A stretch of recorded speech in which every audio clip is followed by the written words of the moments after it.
You are listening to the Stop Binge Eating podcast with Kirsten Sarfty, episode number 323.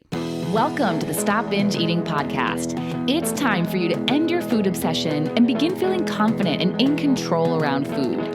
You are absolutely capable of eliminating binge eating from your life, and I'm going to show you how by giving you simple tools and insights that you can apply in your own life. I'm your host, Kirsten Sarfty. Now let's get to it. Hi, today I'm talking about making small changes. Too often people think they need to make huge changes right away, completely change how they are, how they think, and how they behave quickly in order for them to change. We'll sometimes tell ourselves that tomorrow we're going to change this and this and this. Tomorrow we're going to do things completely differently. Tomorrow we're going to start doing all the things we want to do and stop doing all the things we want to stop doing.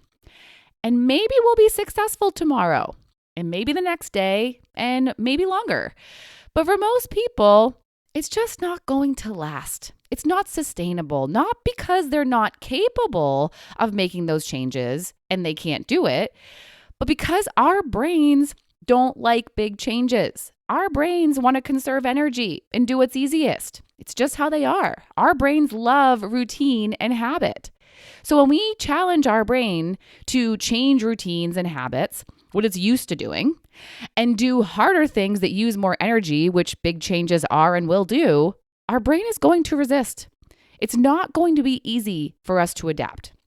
And you've probably seen so many examples of this in your own life.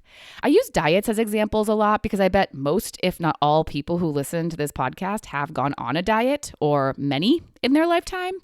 So using that as an example here, we make big changes to what we're eating so we can lose weight fast. And soon after, we're back to how we used to eat. And we're no longer losing weight anymore and probably gain weight back that we lost. Or maybe you make a big change to your morning routine. And you do it for a bit, but then you're back to what you used to do. Or you make a big change with your exercise. You're exercising more, but over time, you don't keep it up.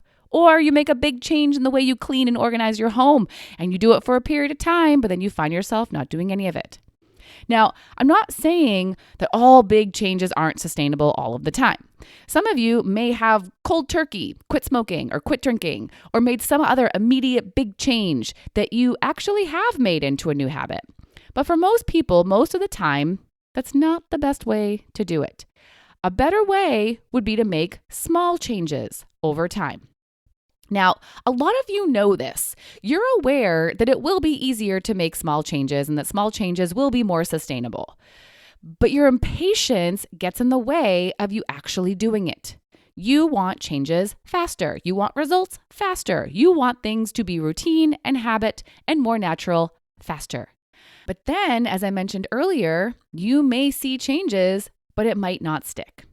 And you might keep this cycle going again and again, where you make a big change, you do it for a period of time, and then you stop, and you're back to how you were before, and repeat, repeat, repeat.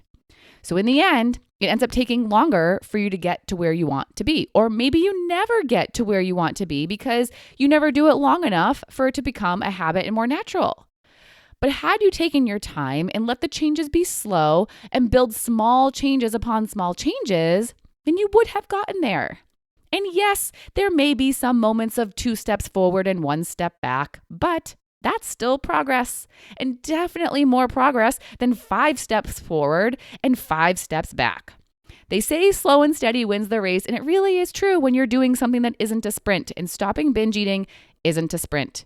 You have habits that are causing your binge eating, and habits aren't going to change overnight. They're going to change through consistency and repetition over time.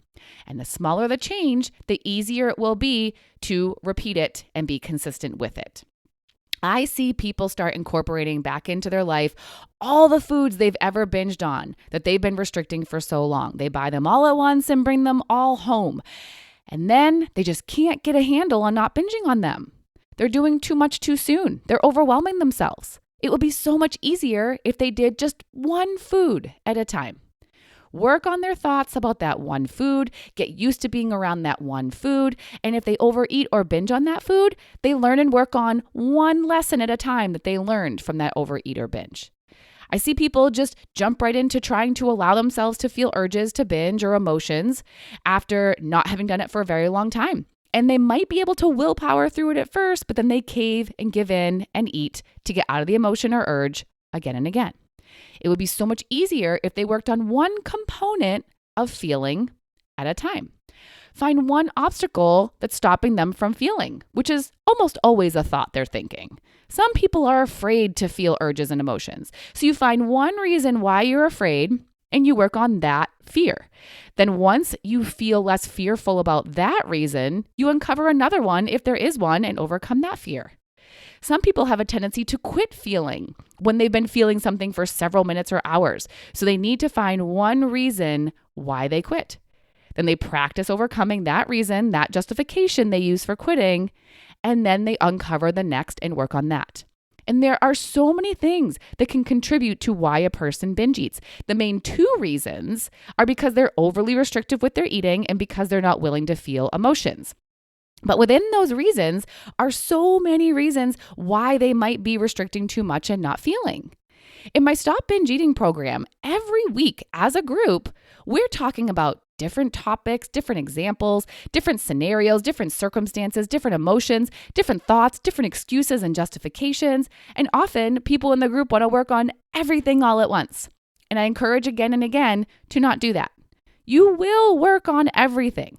Everything you want to change will get changed, just not all at the same time. So start with what you think will be the most impactful for you right now, and start with what you think will be the most doable for you right now. Start with something that will help you progress and that you think will be somewhat easy for you to accomplish, so you can actually start making changes and continue making changes. And what's going to be an extremely useful byproduct of working on making small changes is more confidence. You're seeing that you really can do something different than you have been, even if it's just a small thing. When you actually do the small change, you get to be proud of yourself. You create evidence of what you're capable of. You feel good about yourself. You feel accomplished. You build trust. But you're only going to get all that if you appreciate the small change. Too often, people dismiss these accomplishments. They tell themselves, it's not enough. And listen, is it enough to become a completely different person in one day? No. Is it enough to completely change your eating habits in a matter of days? No. But is it enough for today? It absolutely can be. And I say it can be because it's important to assess what you're working on. If the change you've been working on has in fact become more natural and more habitual and easier, then just accomplishing that each day isn't going to be enough. If there is something else that you need to work on, it's important to move on to the next small change when it's time. One of my group members has been working on her negative self-talk. She's been putting herself down and being hard on herself her entire life. So she's been working on and improving so much on the way she speaks to herself. One day, one thought at a time, one belief about herself at a time, she has made noticeable progress with her self-talk. And she thought that when she got better at her self-talk that she wouldn't binge anymore. But she still needs to make more small changes in order to completely stop binging. What she's done so far is absolutely an important piece of the stop binge eating puzzle. Having neutral to positive self-talk is so important because it will affect how you feel and how you behave. Negative self-talk is one reason why so many people don't achieve goals, don't feel their best, don't make progress, and why so many people quit on themselves. Because when you tell yourself that you're a failure, a loser, too weak, incapable, that you can't do it, that you'll never be able to do it, that you're not good enough, that you're hopeless, then you're going to feel hopeless, inadequate, weak, powerless, feelings that are going to drive you to quit on yourself. So her working on her self-talk is definitely moving her in the right direction because how her self-talk was before was making it harder for her to stop binge eating. And when she was working on it each day and making those small changes, it absolutely was enough for that day. But as I said, there is still more change for her to make. So just doing that every day isn't going to be enough. It was definitely enough for a while, but now it's time to work on another small change. Now she needs to do some work on feeling her emotions instead of eating to numb or distract from her emotions. So she's going to work on small changes to become better at allowing herself to feel feelings.